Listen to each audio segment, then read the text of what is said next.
ঈদ উল ফিতরের সুন্নাহ সম্পর্কে বলতে গেলে সর্বাগ্রে যে সুন্নার কথা চলে আসে তা হলো অন্য দিনের তুলনায় ঈদের দিন একটু আগে আগে ঘুম থেকে ওঠা, একটু ভোরে জাগ্রত হওয়া।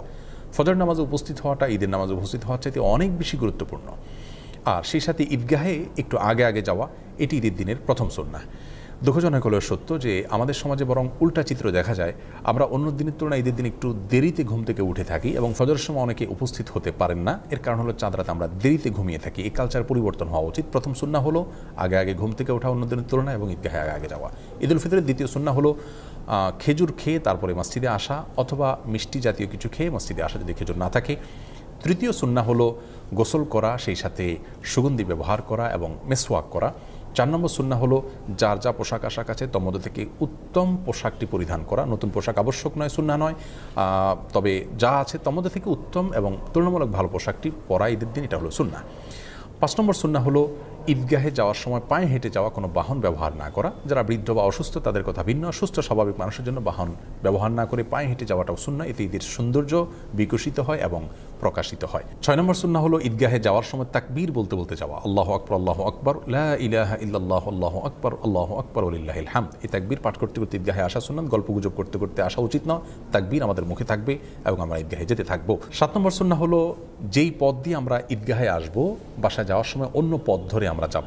বিকল্প পথ যদি না থাকে তাহলে রাস্তার যে পাশ দিয়ে আমরা এসেছি অন্য পাশ দিয়ে যাওয়ার চেষ্টা করব।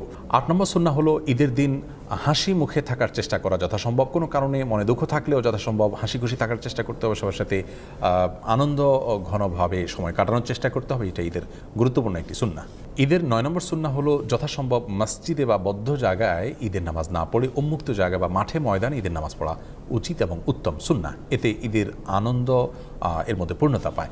তবে কোনোভাবেই কোনো রাস্তাঘাট, পথ ইত্যাদি বন্ধ করে মানুষের দুর্ভোগ হয় এরকম পরিস্থিতি সৃষ্টি করে দখল করে সেরকম জায়গায় ঈদের নামাজ পড়া উচিত নয়।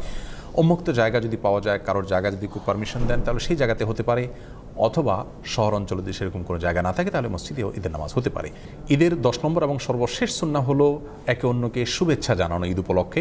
সেটি সাক্ষাৎ হলে হতে পারে, বার্তাযোগে হতে পারে। সাহাবায়ে কেরাম একজনের সাথে অন্যজন সাক্ষাৎ হলে, যোগাযোগ হলে ঈদের দিন তারা শুভেচ্ছা জানাতেন এইভাবে, তাকাব্বালাল্লাহু মিন্না ওয়া মিনকুম সালিহাল আমাল। যার অর্থ হলো গোটা রমজান ব্যাপী আপনি এবং আমি যে সমস্ত নেকামল করেছি আল্লাহ তাআলা আমাদের উভয়ের নেকামলগুলোকে কবুল করে নিন। এই দোয়াটাকে সংক্ষেপে এভাবে বলা যেতে পারে, তাকাব্বালাল্লাহু মিন্না ওয়া মিনকুম, তাকাব্বালাল্লাহু মিন্না ওয়া মিনকুম। এভাবে আমরা একে অন্যকে ঈদের শুভেচ্ছা জানাবো। এটাকে বাংলায় আমরা বলতে পারি, আপনার এবং আমার সমস্ত নেকামলগুলো আল্লাহ তাআলা কবুল করুন। এই দোয়ামূলক শুভেচ্ছা ঈদ উপলক্ষে, ঈদ উল ফিতর উপলক্ষে আমরা একে অন্যকে পেশ করব। সেই সাথে ঈদ মুবারক যেটা আমরা বলে থাকি আমাদের সমাজে, সেটি বললেও কোনো অসুবিধা নেই। ঈদ মুবারকের অর্থ ভালো, অর্থাৎ আপনার ঈদ বরকতময় হোক। কিন্তু সুন্নাহ হলো সেটি যেটি সাহাবায়ে কেরাম থেকে বর্ণিত হয়েছে। আমরা দুটিকে সংযোগ করে বলতে পারি, কোনো অসুবিধা নেই। অবশ্যই সাহাবায়ে কেরামের শুভেচ্ছাটা আমরা ভুলব না। হাদিসে বর্ণিত শুভেচ্ছাটা আমরা একে অন্যকে জ্ঞাপন করব, তাকাব্বালাল্লাহু মিন্না ওয়া মিনকুম। কিছু কাজকে ঈদের সুন্নাহ আমরা মনে করি, অথচ সেগুলো ঈদের সুন্নাহ নয়। যেমন অনেকে মনে করে ঈদের দিন কবর জিয়ারত করা সুন্নাহ। হ্যাঁ, ঈদের দিন যদি কারো সুযোগ হয় তিনি অবশ্যই মা বাবা কবর জিয়ারত করবেন, কোনো অসুবিধা নেই, ভালো। কিন্তু এটাকে ঈদের সুন্নাহ মনে করে করবেন না। অনেকেই ঈদগাহে ঈদের নামাজের পরে কাঁধে কাঁধ মেলানোটাকে সুন্নত মনে করেন, সেটিও ভুল ধারণা।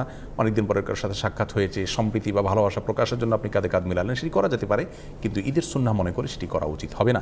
সেই সাথে অনেকে মনে করেন যে ঈদের দিন নতুন পোশাক পরা সুন্নাহ, সেটিও ভুল ধারণা। যা আছে তোমাদের থেকে উত্তম পোশাকটা পরা সুন্নাহ, কিন্তু নতুন পোশাক হতে হবে এমনটি মোটেও আবশ্যক নয়।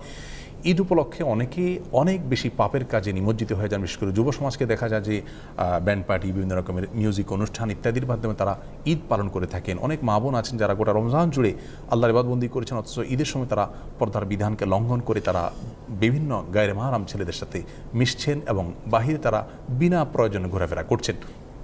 এই অসুস্থ সংস্কৃতি থেকে আমাদের বের হয়ে আসা উচিত।